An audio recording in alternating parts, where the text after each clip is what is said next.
If you have a Royale tub kit, you have the tub leg pieces that will need to be fit down the side of the tub. First, measure the height and cut the piece to fit. Generally, bathtubs have a slightly curved top, so your project will look much better if you can scribe and trim the panel to fit the contour of the tub. Hold the panel tight to the tub and draw a scribed line up to and including the contour. Cut this piece and dry fit. Next, mark and cut the outer side of the tub leg piece to match the panel above.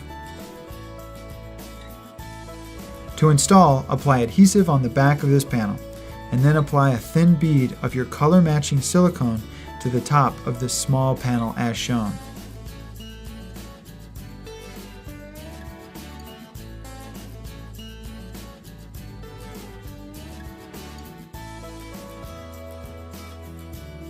Wipe away excess with a wet finger or a nice clean cloth. Clean the silicone with a little denatured alcohol. This creates an appealing and watertight transition from tub leg to sidewall panel.